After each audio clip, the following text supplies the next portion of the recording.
সুপ্রিয় দর্শক শ্রোতা, ব্রিটিশ বাংলা নিউজ টিভির লন্ডন স্টুডিও থেকে আপনাদেরকে স্বাগত জানাচ্ছি। আমি ডক্টর মজিবুর দফতরি। শুভ সন্ধ্যা। আপনারা বিশ্বের যে প্রান্তেই থাকুন না কেন, আশা করি আপনারা সবাই ভালো আছেন, সুস্থ আছেন। আপনারা এই অনুষ্ঠান দেখতে পাচ্ছেন ব্রিটিশ বাংলা নিউজ টিভির ফেসবুক লাইভ ও ইউটিউব লাইভ থেকে। আজকের টক শোর বিষয়বস্তু হচ্ছে ওয়ার্ক পারমিট নিয়ে সুইডেন ও ফিনল্যান্ডে আসবেন যেভাবে, ফেসবুক ও ইউটিউবের কমেন্ট সেকশনে গিয়ে আজকে আমাদের বিশেষ অতিথির কাছে আপনারা সরাসরি প্রশ্ন করতে পারেন।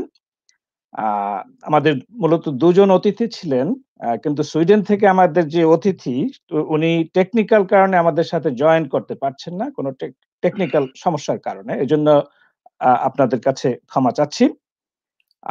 আমাদের এখন যে অতিথি আছেন তিনি শুধুমাত্র ফিনল্যান্ডের অতিথি আছেন, জনাব মাইনুল ইসলাম।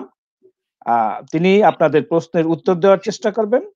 আপনারা এই অনুষ্ঠানটি ফেসবুক ও ইউটিউবে শেয়ার করুন এবং অন্যদের দেখার সুযোগ করে দিন। আজ আমাদের টক শোতে আছেন, যেটা আমি আগেই বলেছি, ২ জনের পরিবর্তে একজন অতিথি। তিনি হচ্ছেন জনাব মাইনুল ইসলাম। তিনি ফিনল্যান্ডের হেলসিঙ্কি থেকে আমাদের সাথে যোগ দিচ্ছেন। তিনি একজন বিশিষ্ট ব্যবসায়ী ও কমিউনিটি নেতা। তিনি বিভিন্ন প্রগতিশীল সামাজিক সাংস্কৃতিক সংগঠনের সাথেও জড়িত আছেন ব্যবসার পাশাপাশি। মাইনুল ভাই, আপনাকে এই অনুষ্ঠানে স্বাগত জানাচ্ছি। ধন্যবাদ। You're welcome in the program. Thank you. জি, আমার ব্যক্তিগত পক্ষ welcome. থেকে ব্রিটিশ বাংলা নিউজ এবং আপনাকে এবং দর্শক শ্রোতা যারা আছেন এই মুহূর্তে দেখছেন সবাইকে ধন্যবাদ। শুধু দর্শক শ্রোতা, ইউরোপ ও আমেরিকা সম্পর্কে বাংলাদেশ সহ অনেক উন্নয়নশীল দেশের ছাত্র যুব সমাজের মধ্যে এক ধরনের ফ্যাসিনেশন কাজ করে। ইউরোপের দেশগুলো তাদের দৃষ্টিতে স্বপ্ন পূরণের একটি চাবিকাঠি বলে তারা অনেকেই মনে করেন। তাই যেকোনো মূল্যে অনেকেই ইউরোপে পাড়ি দিতে চান। তারা এটা করেন নিজের পেশাগত মান না বাড়িয়ে, অনেকটা ধারণা যে ইউরোপে আসলেই সকল সমস্যার সমাধান হয়ে যাবে। এর ফলে ঝুঁকিপূর্ণভাবে ভূমধ্যসাগর পাড়ি দিতে গিয়ে অনেকের সলিল সমাধি ও ঘটেছে। অনেকের স্বপ্ন ভেঙে গেছে ভূমধ্যসাগরের জলে। আবার কেউ বৈধ কাগজপত্র ছাড়াই ইউরোপের বিভিন্ন দেশে পৌঁছে অবৈধভাবে বসবাস করছেন। দালালদের কাছে খুইয়েছেন প্রায় ১০ থেকে ২০ লাখ টাকা, বা কোনো ক্ষেত্রে তার চেয়েও বেশি। ইতিপূর্বে আমরা ব্রিটিশ বাংলা নিউজ টিভির পক্ষ থেকে এসব বিষয়ে টক শোতে কথা বলেছি বিভিন্ন গুরুত্বপূর্ণ ব্যক্তিবর্গের সাথে। এর মধ্যে ছিলেন প্রবাসী কল্যাণ ও বৈদেশিক কর্মসংস্থান মন্ত্রণালয়ের মাননীয় মন্ত্রী জনাব ইমরান আহমেদ এমপি।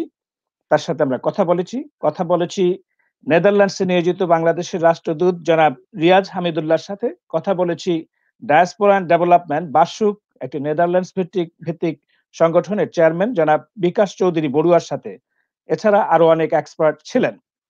আগের আলোচনাগুলো হয়েছে সমস্যার কারণ খোঁজার উদ্দেশ্যে, কিন্তু আজকে আমাদের উদ্দেশ্য হচ্ছে বৈধ পথে ওয়ার্ক পারমিট নিয়ে উত্তর ইউরোপ তথা নর্ডিক দেশ ফিনল্যান্ডে কিভাবে কেউ আসতে পারে এই বিষয় নিয়ে। তো ইউরোপের যে বর্তমান যে অবস্থা, এখানে জন্মহার খুব কম এবং বৃদ্ধ লোকের সংখ্যা বেশি, বয়স্ক লোকজনের সংখ্যা অনেক বেড়ে যাচ্ছে, যার ফলে কর্মস্থলে নতুন জনসংখ্যার, কর্মক্ষম জনশক্তির প্রচন্ড অভাব। শুধু এটা ইউরোপেই নয়, নর্থ আমেরিকাতেও আছে, জাপানেও আছে এবং অনেক উন্নত দেশেই এই সমস্যাটা আছে। পাশাপাশি ইউরোপের দেশগুলোতে আমরা দেখতে পাই তীব্র জাতীয়তাবাদ, ব্যবসা ও শিল্পের রয়েছে শ্রমশক্তির অভাব, বিদেশি শ্রমিক দরকার, অথচ বিদেশিদেরকে অনেকে কোনো রাজনৈতিক দল আছে যারা এটা পছন্দ করেন না। এছাড়া ধর্মীয় মৌলবাদ বৃদ্ধির ফলে ইউরোপের বিভিন্ন দেশে, এশিয়া ও আফ্রিকার বিভিন্ন দেশের মুসলিম অভিবাসী সম্পর্কে কিছুটা সন্দিহান ভাবও রয়েছে। আর বাংলাদেশে রয়েছে তুলনামূলকভাবে অনেক বেশি তরুণ শ্রমশক্তি, শিক্ষিত কিন্তু কম দক্ষ শ্রমশক্তি, যার সঠিক দক্ষতা সৃষ্টি ও ভাষাগত জ্ঞান বাড়ানোর মাধ্যমে অনেক শক্তিশালী জনশক্তিতে রূপান্তরিত করা সম্ভব। কোন পেশায় সুইডেন ও ফিনল্যান্ডের লোক দরকার সেটা অনেকের জানা নেই বাংলাদেশ থেকে যারা এখানে আসতে চান। এবং বৈধ আইনসম্মতভাবে এসব দেশে আসলে সবার জন্য একটা উইন উইন সিচুয়েশনের সৃষ্টি হতে পারে, কিন্তু সেটা এখনো কার্যত হয়ে ওঠেনি। এবং সঠিক ম্যানেজমেন্টের মাধ্যমে অভিবাসন যদি করা যায় বাংলাদেশ থেকে ফিনল্যান্ড সহ ইউরোপের বিভিন্ন দেশে, তাহলে বাংলাদেশের যে ইমেজটা ইউরোপের বুকে আছে সেটা অধিকতর বৃদ্ধি পাবে। যেমন থাইল্যান্ড থেকে স্ট্রবেরি পিক আপ করার জন্য শ্রমিক আনা হয়। ফিনল্যান্ড সহ সুইডেন সহ অনেক দেশে সিজনাল শ্রমিক আনা হয় এসব দেশে, এবং কাজ শেষে তারা আবার নিজের দেশে ফেরত যান। এটা হচ্ছে একটা বিশ্বাসের ব্যাপার, ট্রাস্টের ব্যাপার। তো আমরা এখন ব্রিটিশ বাংলা নিউজ টিভিতে আমাদের আজকের অতিথি জনাব মাইনুল ইসলাম ভাইয়ের সাথে প্রশ্নোত্তর পর্বে যাব।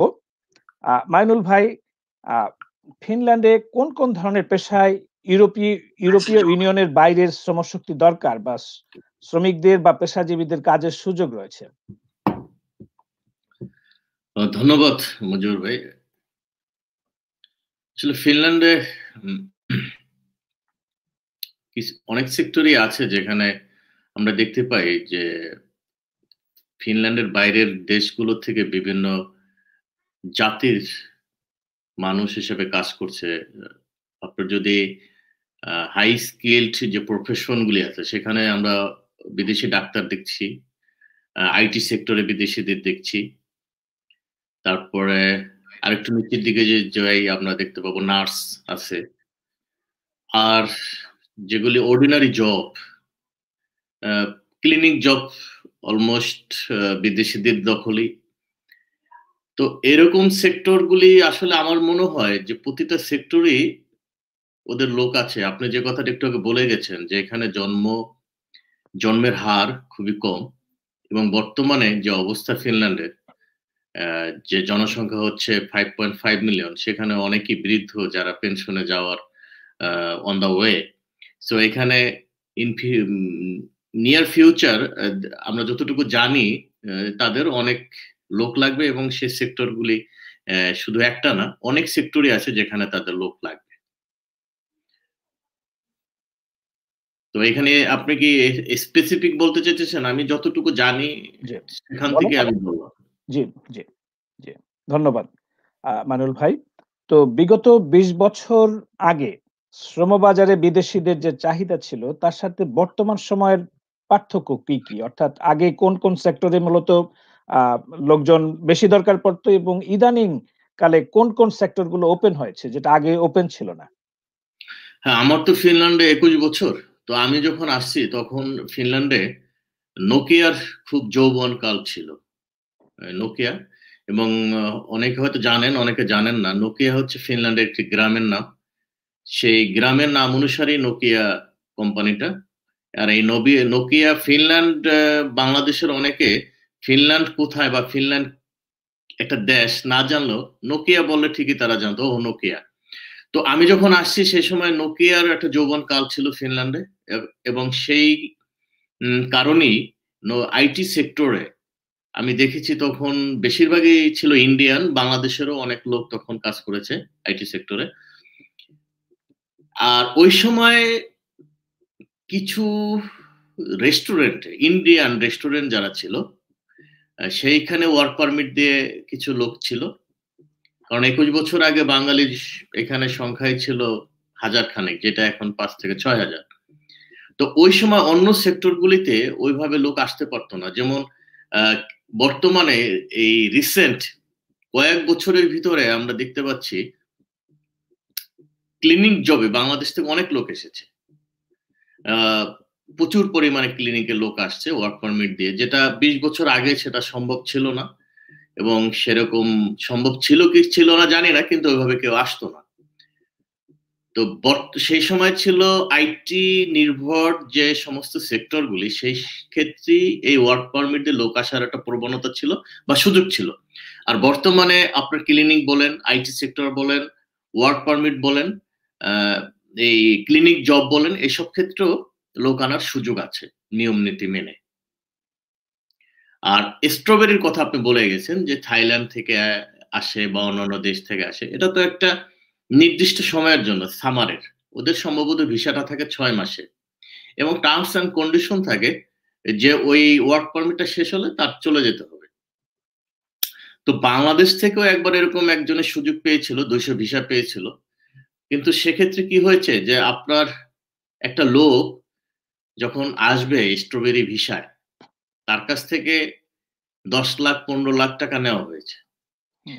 এখন সে 10-15 লাখ টাকা যদি খরচ করে আসে ইউরোপে, আসার পরে 6 মাস পরে যদি চলে যায়, তাহলে যে টাকাটা সে ইনভেস্ট করলো, যে দিল, সে টাকাটা তো সে উঠাতে পারবে না। তো সেক্ষেত্রে কি করে? সে দেখা যায় যে অবৈধ হয়ে যায়। নির্দিষ্ট সময়ের আগেই সে যে কাজে আসে কাজটাও হয়তো ঠিকমতো করে না।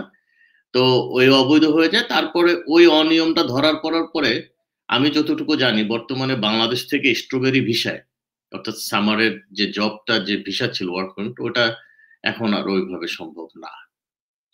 অর্থাৎ কিছু, কিছু ক্ষেত্রগুলি আমরাই বন্ধ করে দিচ্ছি এই সুযোগগুলি।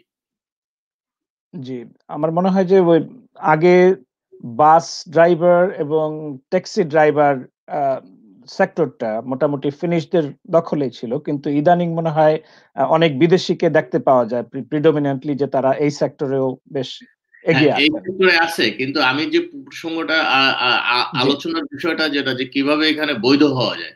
এখন জি, ওই বাস ড্রাইভার হিসাবে বাংলাদেশ থেকে তো একটা লোক আসতে পারবে না। না, কারণ এখানে তাদের এনাফ ড্রাইভার আছে। এক্সাক্টলি। যে সেক্টর গুলোতে লোক লাগবে একমাত্র সেই হ্যাঁ, সব সেক্টরেই কিন্তু লোক আসতে পারবে। বাস ড্রাইভার, হ্যাঁ। হ্যাঁ, বিদেশী আছে। It does not mean that Bangladesh থেকে একজন ড্রাইভার আনা যাবে। আ আমার মনে হয় না যে বাংলাদেশ না, থেকে একজন ড্রাইভার না, আনতে পারবে। মূল বিষয় হচ্ছে যে ফিনল্যান্ডে যেই শ্রমশক্তি নাই এবং ইউরোপের মধ্যে যখন থাকবে না, তখন জি, ওই জাতীয় শ্রমিকদেরকে তারা ইউরোপিয়ান ইউনিয়নের বাইরে থেকে আনবেন। সেটাই।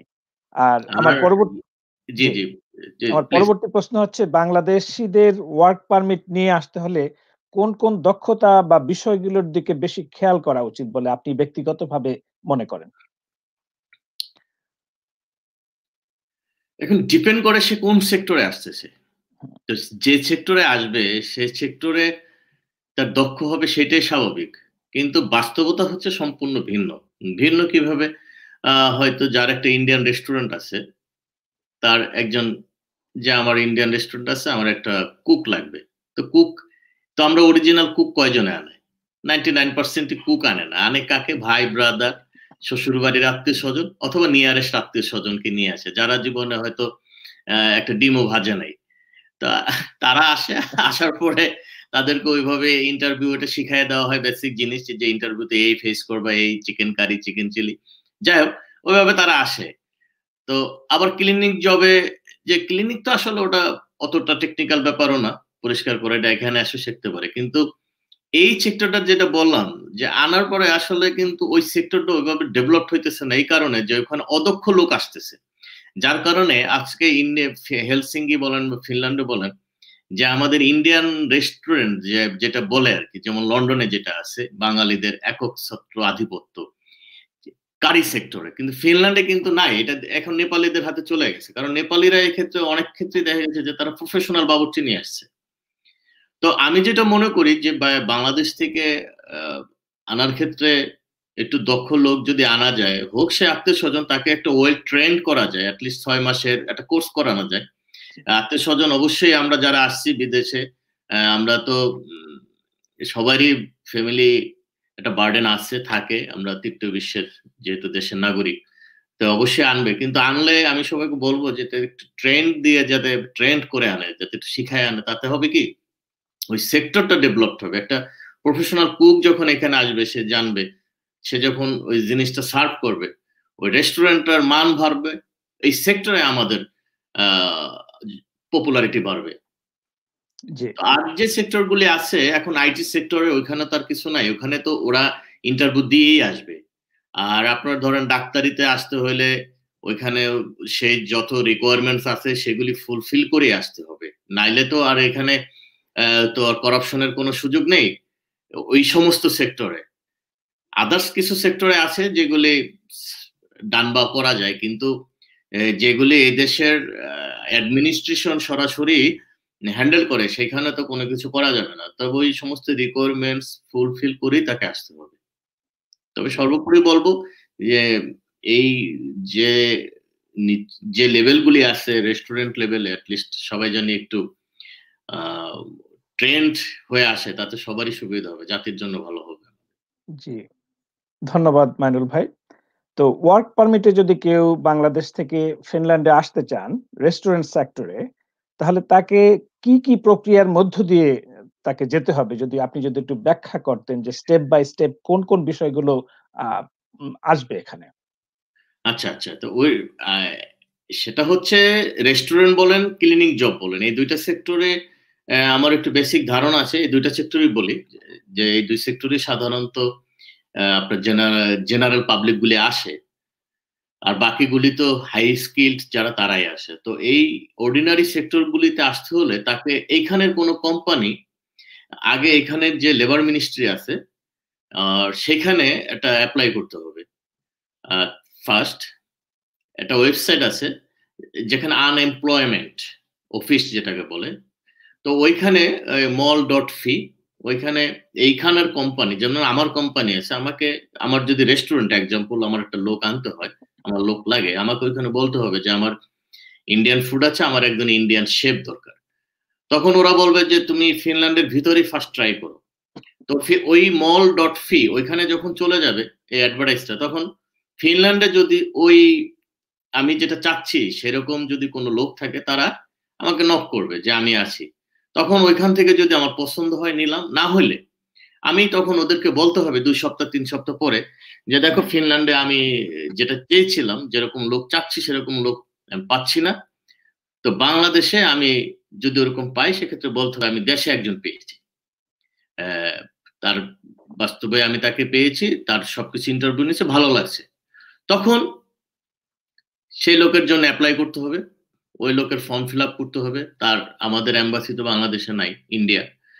তার দিল্লিতে যেতে হবে। ওখানে মেডিকেল টেস্ট আছে, তার ইন্টারভিউ আছে।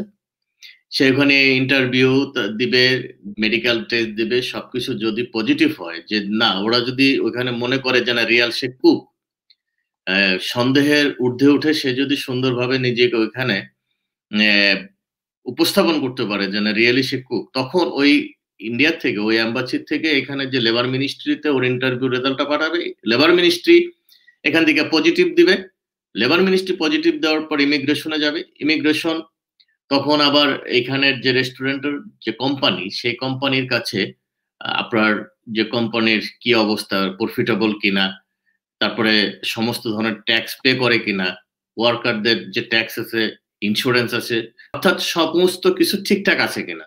যদি সব ঠিকঠাক থাকে যে না এই লোকটা আসলে এই কোম্পানির বেতন দেওয়ার সমর্থ আছে, অর্থাৎ কোম্পানিটা সলভেন্ট, তখন তাকে ওই ইমিগ্রেশন ভিসা দিবে।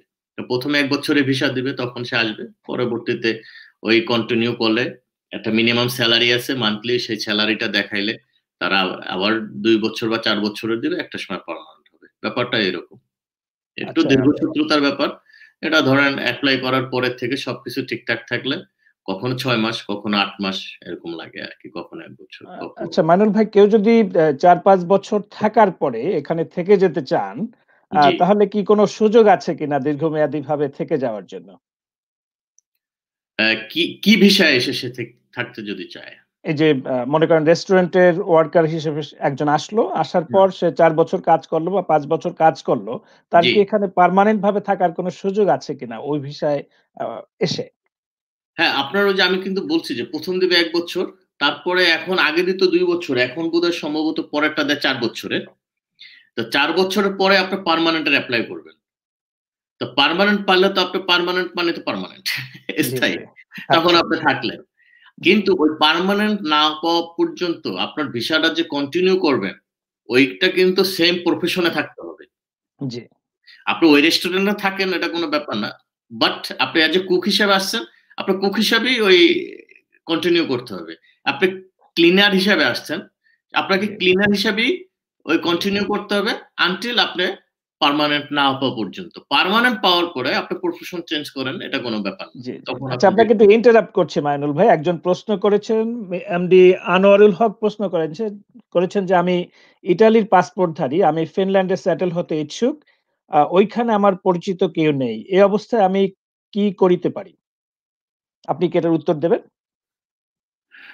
হুম, ইটালির পাসপোর্টধারী আমার এই ১ম অভিজ্ঞতা। কারণ ইটালির পার্মানেন্ট হোল্ডাররা আমার সাথে আগে যোগাযোগ করছে।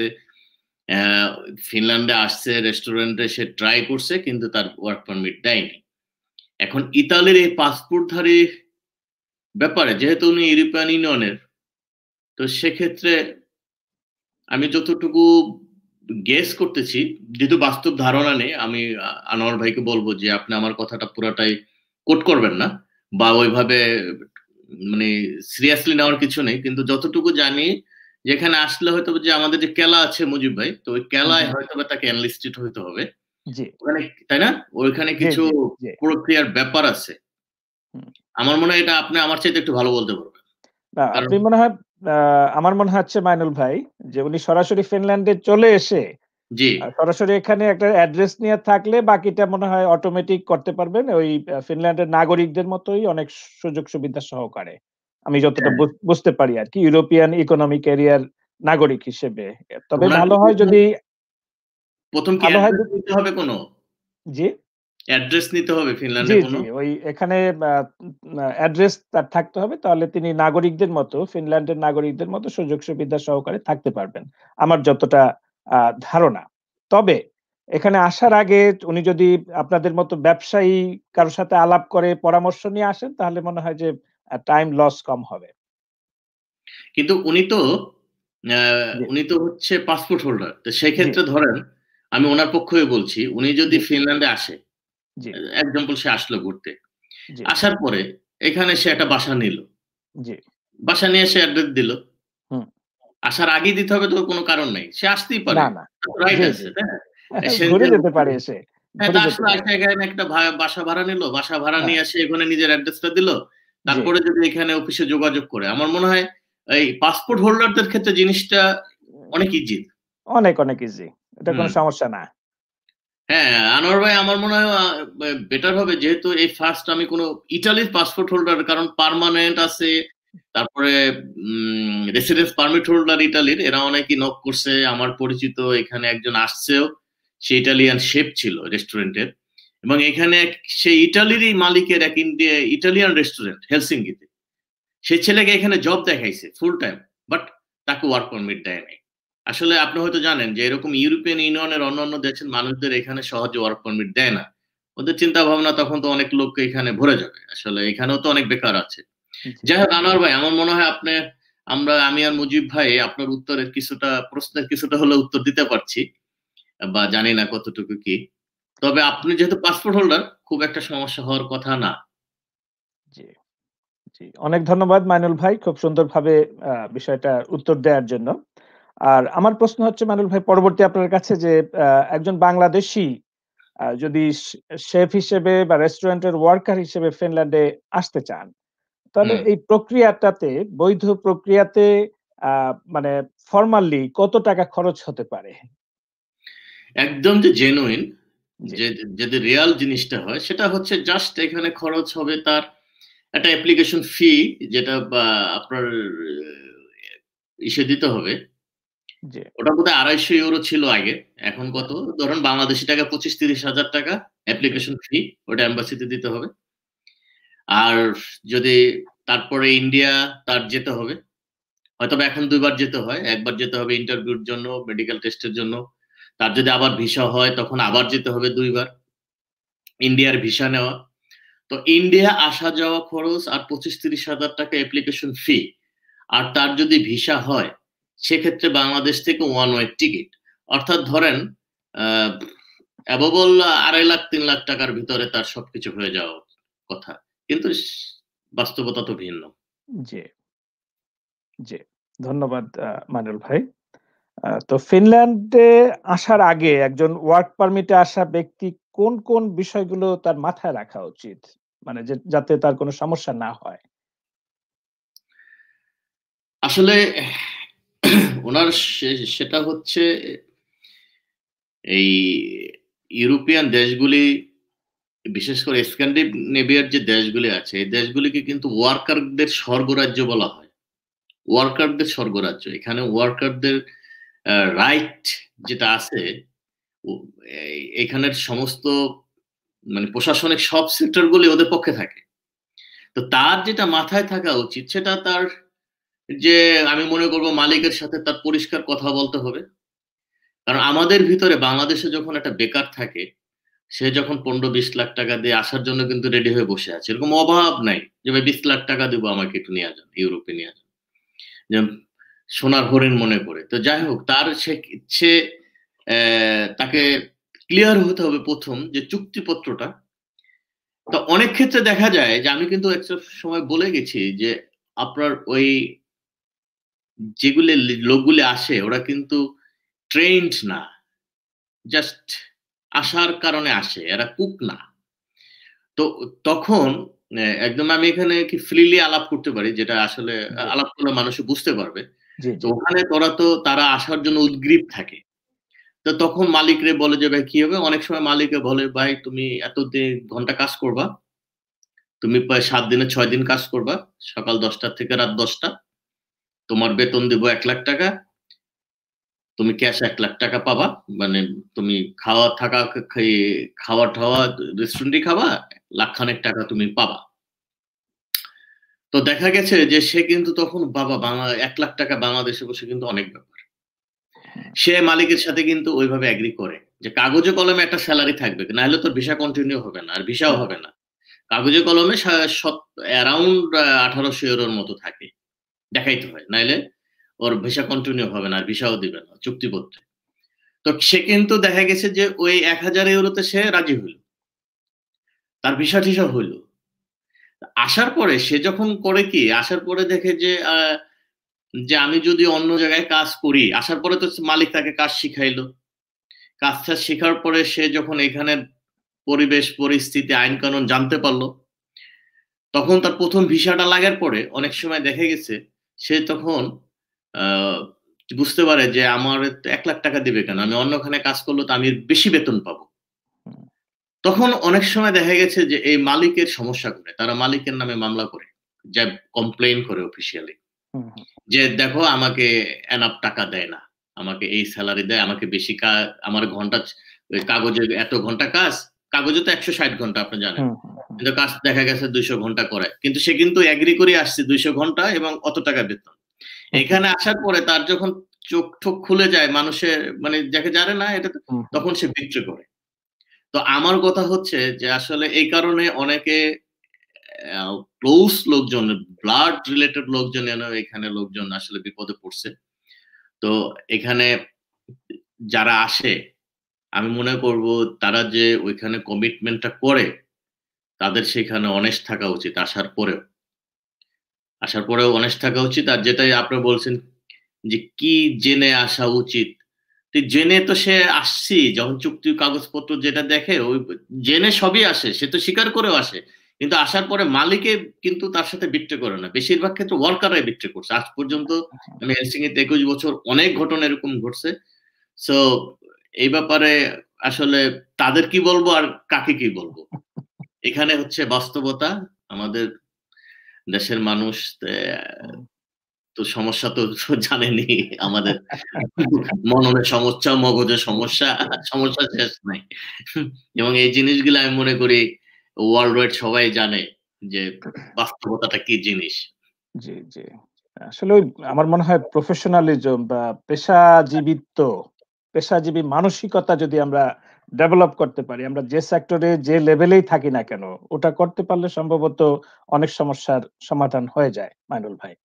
এক্সাক্টলি। এখন এই যে কুকে 20 লাখ টাকা দিয়ে যে ছেলেটা আসছে, সে কি কোনো বাবুর্চি? সে কি কোনো বাবুর্চির ঘরের ছেলে? 20 লাখ টাকা দিয়ে যে আসবে সে হচ্ছে একটা সচ্ছল পরিবারের ছেলে। তার ভিতরে ওই কিচেনের যে পেশা, ওইটাকে পেশা হিসেবে নেওয়ার মানসিকতা বা ওরকম কিছু নাই তো। সে তো একটা ফ্যান্টাসি জগতের লোক ছিল। হ্যাঁ? বেশিরভাগই তো বাংলাদেশে দেখা গেছে যে ফ্যান্টাসি জগতের ছেলেপেলেরাই 20 লাখ টাকা 25 লাখ টাকা খরচ করে বিদেশে আসে। তাই না? জি, জি, জি। তো যাই হোক, তো আসলে এই সেক্টরটা একটু কমপ্লিকেটেড। রেস্টুরেন্টে এর চাইতে ক্লিনিং জবে যারা আসে তারা দেখছে যে তাদেরও সমস্যা যে হয় নাই, তারাও এরকম মালিকের বিরুদ্ধে এসে কমপ্লেন করছে যে আমাদের কাজ দেওয়ার কথা, কাজ দেয় নাই এরকম। তো ২ পক্ষেরই আমি মনে করব চুক্তির ক্ষেত্রে সেটা অনেস্ট থাকা উচিত। বাস্তবতার প্রয়োজনে মালিক পক্ষ একটা লিখিত চুক্তি করে, ওই লিখিত চুক্তিটা না করলে ওর ভিসা হবে না, বাস্তবতার প্রয়োজনে। আর যে আসছে সে কিন্তু জানে যে আমি কাগজে এটা আর বাস্তবতা এটা, কিন্তু সে আসার পরে সে কাগজেরটাই আপনাকে মেইন ধরে, সে ওই প্রমিসের কথাটা প্রতিশ্রুতির কথাটা সে ভুলে যায়।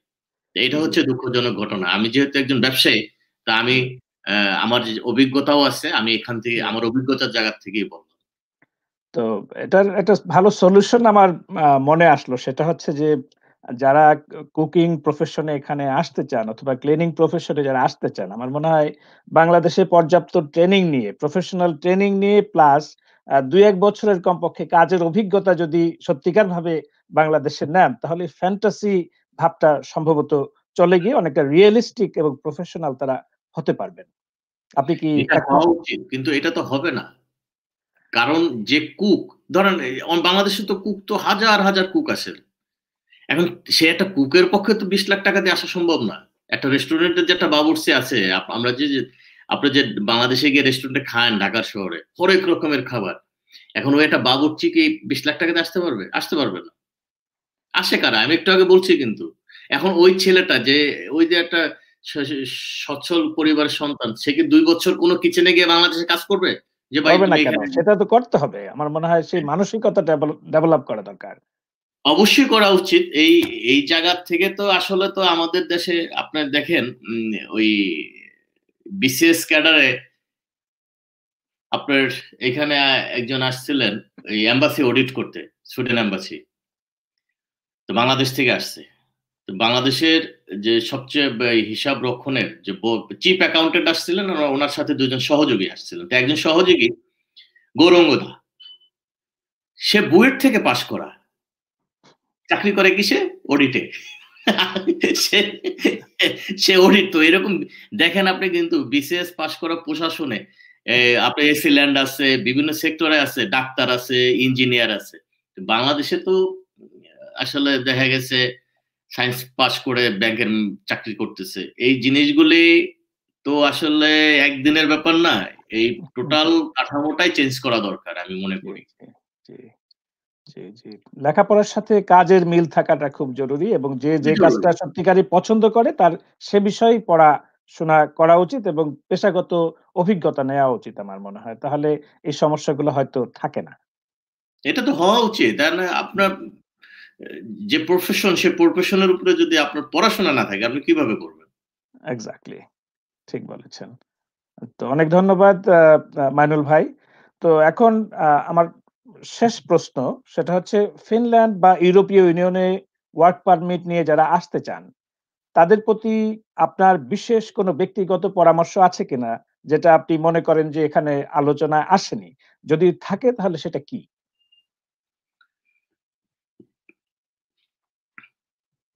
সেটা হচ্ছে আমি বলব যে বর্তমানে ইউরোপের কিছু দেশের যে অবস্থা, বেশ আপনার স্পেশালি ইটালি, ওয়ার্ক পারমিটের ব্যাপারটা ইটালিতেই বেশি পাওয়া যায়। এর কিছুদিন আগেও দেখছি যে ইটালিতে ওয়ার্ক পারমিট দিয়েছে। যে ওরা ভিসার জন্য এপ্লাই করতেছে, অনলি 15 লাখ 20 লাখ টাকা করে নিতেছে।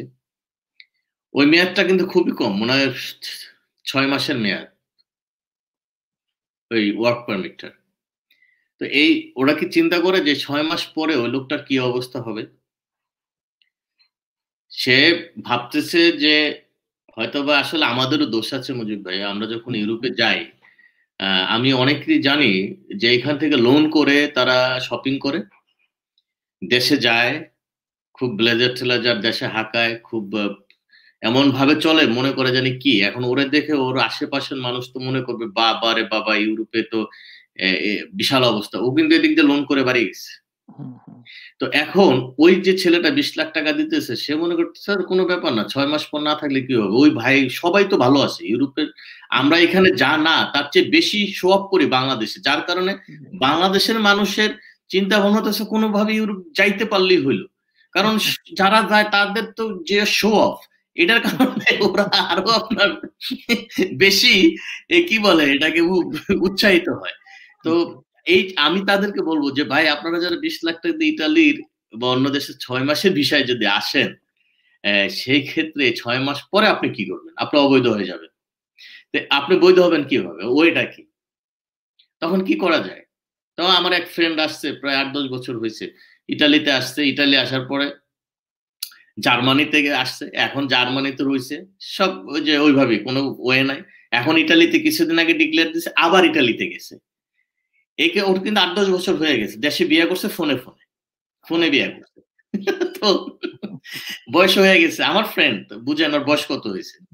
তা আপনারা যারা আসতে চান 20 লাখ টাকা দিয়ে, বর্তমানে আপনারা যদি মনে করেন যে একটা ব্যবস্থা হবে, আসলে অনেকের কিন্তু একটা ব্যবস্থা হয় না। সবারই যে হয় তাই না, কারণ বিদেশে অনেকেই থাকে, তার বাস্তবতা দেশের মানুষকে বুঝাইতে চায় না এবং বুঝতে দিতেও চায় না, যার কারণে বাংলাদেশের মানুষ অনেক সময় বিদেশের রিয়ালিটিটা বুঝে না।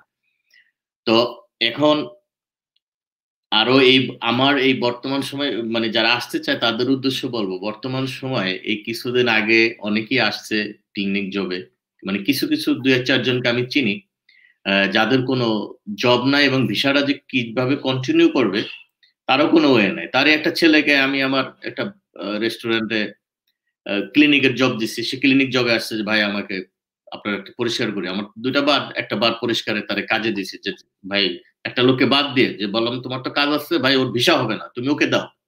তো আসলে বাস্তবতা হচ্ছে খুবই কঠিন। তা আমি রিকোয়েস্ট করব যে বাংলাদেশে বিভিন্ন সেক্টরে অনেক জায়গায় ইনভেস্ট করার মতো জায়গা আছে। যদি সুযোগ থাকে, কনফিডেন্স নিয়ে সেখানে যদি ইনভেস্ট করা যায়, বাংলাদেশেও ভালো থাকা যায়। যে প্রথমে চেষ্টা করা উচিত সবাইকে যার যার দেশে স্বাবলম্বী হওয়ার। তারপরে একদম উপায় না থাকলে আপনারা আসতে পারেন। কিন্তু এখানে আপনারা যেভাবে ভাবেন, যেভাবে চিন্তা করেন, জিনিসটা অত সুন্দরও না, অত সহজও না। এখানে লাইফটা খুবই কঠিন, জটিল। একটা পর্যায়ে গিয়ে আমরা যারা 21 বছর পরে বাড়ি আছে, গাড়ি আছে, আমরা ভালো আছি। আমাদেরও জীবনের ১ম জীবন খুব স্ট্রাগলে গেছে। কিন্তু সেই ২০ বছর, ২১ বছর আগের সিচুয়েশন আর এখন সিচুয়েশন একটু পার্থক্য আছে। তো যে ওয়ার্ক পারমিটে আসবেন, সেই ওয়ার্ক পারমিটটা সম্পর্কে সুন্দরভাবে জানবেন। ওই ভিসার মেয়াদ কতদিন সেটা জানার চেষ্টা করবেন এবং ওই ভিসার মেয়াদ শেষ হলে আপনি কিভাবে আ বৈধ হতে পারবেন বা কোথায় সেট হতে পারবেন, সেই জিনিসটা ক্লিয়ার হয়ে আসবেন। আগে আসার পরে বলবেন যে, "ভাই জানতাম না, বুঝতাম না।" ইমোশন নিয়ে, ওই ইমোশনটা নিয়ে আসবেন না যে একটা ব্যবস্থা হবে। একটা ব্যবস্থা অনেকের হয়, অনেকের হয় না। তো সবাইকে বলবো যে এত টাকা খরচ করে আসবেন। এই যে আজকের পত্রিকায় দেখলাম, কোথায় বর্ডার পার হইতে গিয়ে ঠান্ডায় সিলেটের একটা ছেলে মারা গেছে। ওটাকে ওদের টারজান ভিসা বলে। জঙ্গল দিয়ে, পাহাড় দিয়ে। এই শীতের সময় অনেকেই কয়দিন পর, পর এরকম ঘটনা ঘটে। তো বেঁচে থাকলে একটা মানুষের বাঁচার জন্য বেশি কিছুর দরকার হয় না। একটা বাঁচার জন্য আসলে একটু পরিশ্রম করলে বাঁচা যায়। আর বাংলাদেশের মুজিব ভাই যে প্রবলেমটা হইছে কি? বাংলাদেশের মানুষের ইগো সমস্যা। যেটা এই দেশে নাই। আমি ফিনল্যান্ডে ১ম আসছি। আমি ফিনল্যান্ডে ক্লিনিক জব করছি। আমি বাংলাদেশে সক্রিয় রাজনীতি করে আসছি। যেখানে যে আমার পিছনে অনেক লোকজনই থাকতো। লিড দিয়ে আসছি। আইসা কিন্তু আমি এখানে ক্লিনিক জব করছি। কেউ কিন্তু কিছু মনে করে না। কিন্তু বাংলাদেশে কিন্তু আমি থাকলে একটা ট্যাক্সিও চালাইতে পারতাম না। হ্যাঁ? এখানে ছেলেরা সাইকেল দিয়ে হোম ডেলিভারি দিতেছে। এখানে যারা এখন বাঙালির অনেক ছেলে স্টুডেন্ট ভিসায় আসছে। এই বিভিন্ন ডেলিভারি ফুডোরা, ভোল্ট বিভিন্ন কোম্পানির ডেলিভারি দিতেছে। এটা ভালো ওয়ে বাইর হয়ে গেছে এখানে এখন। এই ছেলেগুলি কি বাংলাদেশে করবে? করবে না। আপনি চিন্তা করেন বাংলাদেশে যে ছেলেটা ওই যে পাঠাও চালায় মোটরসাইকেল, ওরে আমরা কোন স্ট্যাটাসে দেখি? এই জিনিসটা থেকে বের হয়ে আসতে হবে যে আমি অমুকের ছেলে, আমি অমুক পরিবারের সন্তান, আমি এই কাজটা করলে আমার মানুষে কি বলবে? এই মানুষে কি বলবে? মানুষ কিন্তু আমারে ভাই না খায় থাকলে খাইতে দিবে না। ওর এক্সাক্টলি। পেটে ভাত না থাকলে দিবে না। এই এই কালচারটা আসলে কি মানে কথা বলতে গেলে অনেক কথাই বলতে হয়। এই জি। র রা অর্থনৈতিক কাঠামো বদলানোর আগে আপনার মানসিকতা চেঞ্জ করতে হবে। এটা হচ্ছে যে আমি কাজ করব, যেকোনো কাজ করব। আমি ফিনল্যান্ডে এসে আমি ক্লিনিক জব করতে পারছি। আমি করতে পারবো এবং ক্লিনিক ভিসায় আসার জন্য অনেক ভালো, ভালো ঘরের সন্তানরা লাইন দিয়ে বসে আছে। 20 লাখ টাকা নিয়ে কিন্তু পকেটে বসে রয়েছে। জবটা কি? Clinic job. জবটা কি? বাবুর্চি। বাংলায় বলে বাবুর্চি। সে কিন্তু দেশে করবে না। আপনার দেশে একটা কোর্স নিয়া আপনি যদি ভালো 5 স্টার হোটেলে আপনি এই শেফের কাজ করেন, ওখানে কিন্তু ৭০,০০০ হাজার টাকা বেতন আছে। এক্সাক্টলি। আপনি জানেন ইন্টারকন্টিনেন্টাল হোটেলগুলো, 5 স্টার হোটেলগুলিতে ১ লাখ টাকা পর্যন্ত বেতন পায়। জাস্ট শেফ, তারা বাবুর্চি।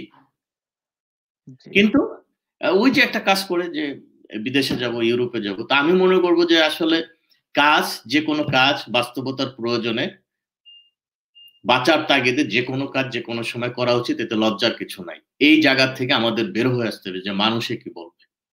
তো সবশেষ বলবো যে আপনারা যেটাই করেন, বাইরে আসার ব্যাপারে যদি, যেহেতু বিদেশ নিয়ে কথা হচ্ছে, আপনারা সুন্দর করে আগে জানবেন আপনি কিসে আসতেছেন এবং ওই আসার পরে আপনার ভবিষ্যৎ কি হবে। আরো কিছু আছে মুজিব ভাই? জি, জি। আমি এড করতে চাচ্ছি ওটা যে মনে করেন একজন এখানে আসলো, ভাবছে যে সে এখানে আসার পর মাসে ১ লাখ বা ২ লাখ টাকা বেতন পাবে। জি। কিন্তু এই যে বেতনের সাথে আবার ট্যাক্সও আছে। ট্যাক্সের পরিমাণটা কেমন হতে পারে, তার বাসা ভাড়া কেমন খরচ হতে পারে, এটাও তো ক্যালকুলেশন অনেকে আনে না। যার ফলে দেখা যায় যে তাদের যে আশাটা, আশার সাথে বাস্তবতার কোনো সম্পর্কই থাকে না। সেটা যদি আপনি একটু ব্যাখ্যা করতেন। সুন্দর একটা পয়েন্ট ধরছেন এই জিনিসটা। এই যে আমি এদেরকে হ্যাঁ বলি যে এক্সাম্পল, এখানে যদি একটা লোক রেস্টুরেন্টে জব করে, সে ফুল টাইম জব করলো, তার আফটার ট্যাক্স সর্বোচ্চ স্যালারি আসবে 1500-1600 ইউরো বা 1700 ইউরো বা 1800 ইউরো ম্যাক্সিমাম। আফটার ট্যাক্স সে 1500-1600 ইউরো টাকা পাবে। ক্লিনিক জবে সেম, যদি সে 8 ঘন্টা ডিউটি করে। অনেকে 2-3টা জব করে, ঘুম ঘুম নাই, খাওয়া নাই, দিনে ঘুমায় 4 ঘন্টা, শুধু কাজ করে, ওটা তার লাইফ না। বাট বেসিক যে জিনিসটা, আমরা যদি ধরি 1700, 1800, 1600 থেকে 1700 টাকা বেতন পাবে, তার যদি নিজে একটা বাসা নিয়ে থাকে, বাসা ভাড়া আছে কত? 1000, 800, 900, 1000 টাকা। ফ্যামিলি নিয়ে যখন থাকবে, হুম। অর্থাৎ স্যালারির অর্ধেক চলে যাচ্ছে বাসা ভাড়ায়। তারপর যদি গাড়ি থাকে তাহলে তো আলাদা জিনিস। গাড়ি না থাকলেও মান্থলি বাস টিকিট আছে 100 টাকা। খাবারের খরচ আছে আরো 200 ইউরো। তারপরে পকেট খরচ আছে আরো নাইলে ধরলাম 100 ইউরো। তাতে কি হলো তার? তার কিন্তু আপনার দেখা গেছে যে ম্যাক্সিমাম টাকাই চলে যায়। এবং অনেকে হয়তো জানে না যে আপনিও জানেন যে ফিনল্যান্ডে হয়তো ৩-৪টা বাচ্চা আছে বা ২-৩টা বাচ্চা, ফ্যামিলি মেম্বার ৪ জন অথবা ৫ জন। ইচ্ছা করলেও তারা ২ বছরও দেশে যেতে পারে না, কারণ ওই 4টা টিকিটের টাকা কিন্তু তাদের জমে না। 4টা টিকিটের টাকা অলমোস্ট আপনার ৩,০০০ এর উপরে ৩,৫০০ ইউরো, ডিপেন্ড করে ৩,০০০ ইউরোই ধরি। তারপরে তো আমরা বিদেশ থাকি, দেশের মানুষ তো যাওয়ার পরে মনে করে কত কিছু টুকটাক তো নিতেই হবে। আপনার আরো মিনিমাম ৪-৫ হাজারের হাতে নিতে হবে। অর্থাৎ ৭-৮ হাজার ইউরো একটা মিনিমাম ধাক্কা একবার দেশে গেলে ফ্যামিলি নিয়ে। তো এই টাকাটা জোগাড়ও হয় না, অনেকে কিন্তু দেশে যাওয়া টাফ হয়ে যায়। তো যাই হোক, আপনি যেটা বলছেন যে শুধু বাংলাদেশে গিয়ে মানুষ দেখে যে ইনকাম কত, ভাই ইনকাম কত কখনো জিজ্ঞেস করে না, ভাই খরচ কত। তাই না? এরা কিন্তু কখনো বলে না যে ভাই ভাষা ভাড়া কত, আপনার কি খরচ কেমন আছে, খালি জিজ্ঞেস করে ভাই ইনকাম কত। ট্যাক্স 25% না কত, বেতনের 25 ভাগ ট্যাক্স তো ট্যাক্সে ডিপেন্ড করে চলে যাবে। স্যালারি। যেমন আমি পার্সোনালি 25% ট্যাক্স দেই। হ্যাঁ, তারপর আবার কোম্পানির যে লাভ হয় ওটার উপরে 30% ট্যাক্স দেই। হ্যাঁ। আর এই বছর আমি 10,000 ইউরো ট্যাক্স ফেরত দিলাম। 5,000 ইউরো দিছি আপনার এই ডিসেম্বরে, আমার ফেব্রুয়ারিতে আবার বাকি 5,000 দিতে হবে না। এগুলি তো এরা বুঝবে না। তো আসলে বাংলাদেশে তো অনেক সেক্টরই আছে যেখানে, আর বাংলাদেশে ঠিক আছে আসতে চায়, এখন কিন্তু মানুষ সচেতন যে ভাই কেন আসতে চায়, ভাই সিকিউরিটি চায়। তো আপনার কথা থেকে যেটা আমি বুঝতে পারছি যে আপনি যে কাজটাই করেন না কেন, you have to be a professional বা পেশাজীবী হতে হবে। সেটা আপনি একজন ক্লিনারই হন বা একজন রেস্টুরেন্টের ওয়ার্কই হন আর আইটি প্রফেশনালই হন। আপনি যেই কাজটা করতে আসতেছেন ওটার উপর লেখাপড়া থাকতে হবে এবং ওই বিষয়ের উপর আপনার বাস্তব অভিজ্ঞতা সহ যদি আসেন, তাহলে হয়তো ব্যাপারটা একটু ভিন্ন রকম হতে পারে। নয়তো আকাশ পাতাল পার্থক্য হতে পারে আপনার চাওয়ার সাথে পাওয়ার। তা তো অবশ্যই, কিন্তু এটা তো এই যে কিছু সেক্টর গুলিতে ওই দক্ষ হয়ে আসবে, এটা 99% আমি বলছি অসম্ভব ব্যাপার। কারণ আপনিও বাস্তবতা বুঝেন, আমিও বাস্তবতা বুঝি যে কে আনতেছে, কাকে আনতেছে, কেন আসতেছে। অনেক অনেক অনেক ধন্যবাদ মাইনুল ভাই, আপনার অনেক বাস্তব সত্য তুলে ধরার জন্য, যেটা আমরা বিভিন্ন জায়গায় ইউরোপ থেকে যারা বাংলাদেশে যান তারা এই সত্যগুলো তুলে ধরেন না, যে কারণে এক ধরনের মিসকনসেপশন সৃষ্টি হয় বাংলাদেশের সমাজে। হ্যাঁ, যাক, এই বিষয়গুলো হয়তো আমাদের দর্শক শ্রোতারা বাস্তব অবস্থাটা বুঝতে পেরেছেন, এবং এর মাধ্যমে বাস্তব অবস্থার আলোকে তারা যদি বিভিন্ন পদক্ষেপ নেন, তাহলে আমি সিওর যে তারা সঠিক পথে বৈধভাবে এবং নিরাপদভাবে ইউরোপে আসতে পারবেন। আপনাকে অনেক ধন্যবাদ। আমরা অনুষ্ঠানের প্রায় শেষ পর্যায়ে চলে এসেছি মাইনুল ভাই। আজকের এই অনুষ্ঠানে সময় দেওয়ার জন্য আমি ব্রিটিশ বাংলা নিউজ টিভির আজকের অতিথি জনাব মাইনুল ইসলাম ভাই, তিনি ফিনল্যান্ডের বিশিষ্ট ব্যবসায়ী ও কমিউনিটি নেতা। তাকে অনেক অনেক ধন্যবাদ জানাচ্ছি তার ইনসাইটফুল তথ্য দেওয়ার জন্য। আর ব্রিটিশ বাংলা নিউজ টিভির আজকের অনুষ্ঠানে আমাদের সাথে থাকার জন্য আমি ডক্টর মজিবুর দফতরি আপনাদের অর্থাৎ দর্শক শ্রোতাদের প্রতি কৃতজ্ঞতা জানাচ্ছি। ভালো থাকবেন, সুস্থ থাকবেন। শুভরাত্রি। শুভরাত্রি। সবাই ভালো থাকবেন।